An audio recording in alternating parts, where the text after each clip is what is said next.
Bismillahirrahmanirrahim. Kali ini kita akan berkisah tentang salah seorang sahabat yang sangat merindukan surga. Dialah Khabbab bin Al-Arat. Khabbab sedang dijual di sebuah pasar di Mekah. Banyak orang yang ingin membeli Khabbab. Namun akhirnya Khabbab dibeli oleh seorang wanita bernama Ummu Anmar.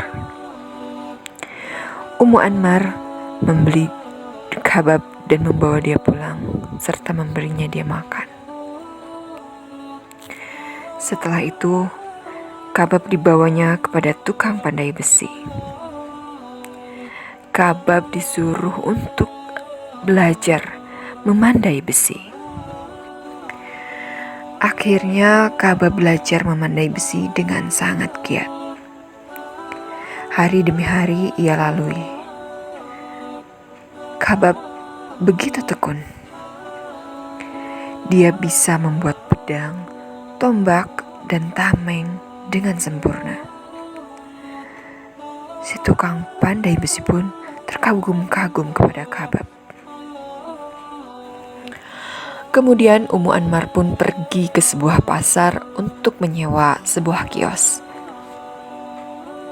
Kios itu akan digunakan oleh Khabbab untuk memulai usahanya memandai besi. Sejak saat itu, Khabbab memulai usaha menjual pedang buatannya. Hari demi hari Khabbab jalani dan usahanya membuahkan hasil. Banyak orang yang menyukai pedang buatan Khabbab.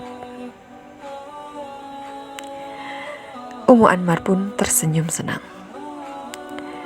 Budaknya itu berhasil membuahkan hasil untuk dirinya.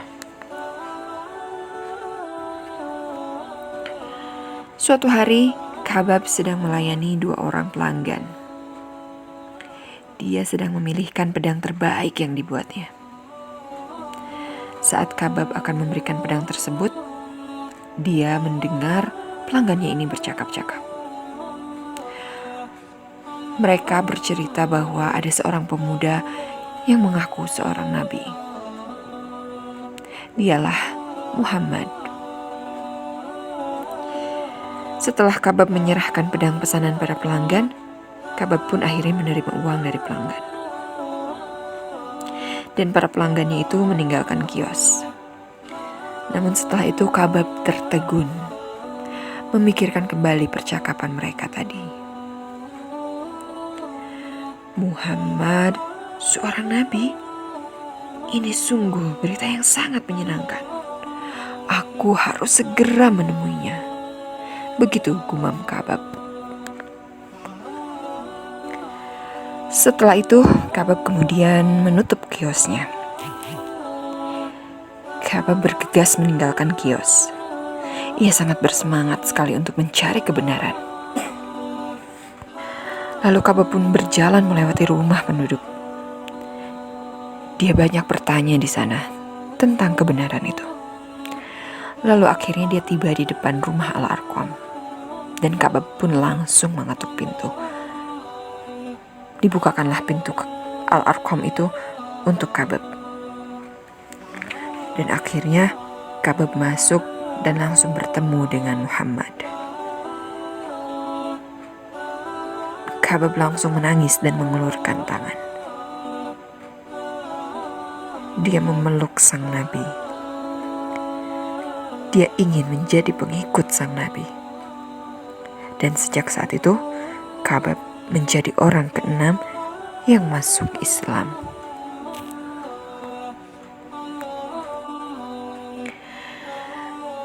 Sementara itu, Ummu Anmar mendengar kabar Khabbab masuk Islam.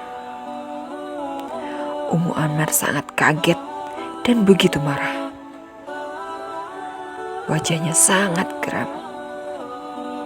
Lalu Ummu Anmar menemui saudaranya Siba bin Abdil. Ia memerintahkan Siba untuk mengumpulkan pemuda kabilah Khuza'ah. Lalu Siba pun keluar rumah dengan langkah yang sangat cepat dan kembali ke rumah Ummu Anmar dengan membawa beberapa pemuda dari kabilah Khuza'ah. Sambil bertolak pinggang, Ummu Anmar berbicara di hadapan para pemuda kabilah Khuza'ah. Ummu Anmar berbicara dengan penuh amarah, menceritakan bagaimana Khabbab mengikuti ajaran Nabi Muhammad. Lalu Ummu Anmar bersama para pemuda Khuza'ah itu pergi meninggalkan rumah dan menuju kios di mana Khabbab sedang bekerja. Dipanggillah Khabbab dengan penuh dendam. Lalu Khabbab pun keluar. Dan tak lama kemudian, Khabbab langsung dipukuli beramai-ramai hingga babak belur. Tak ada maaf untuk Khabbab.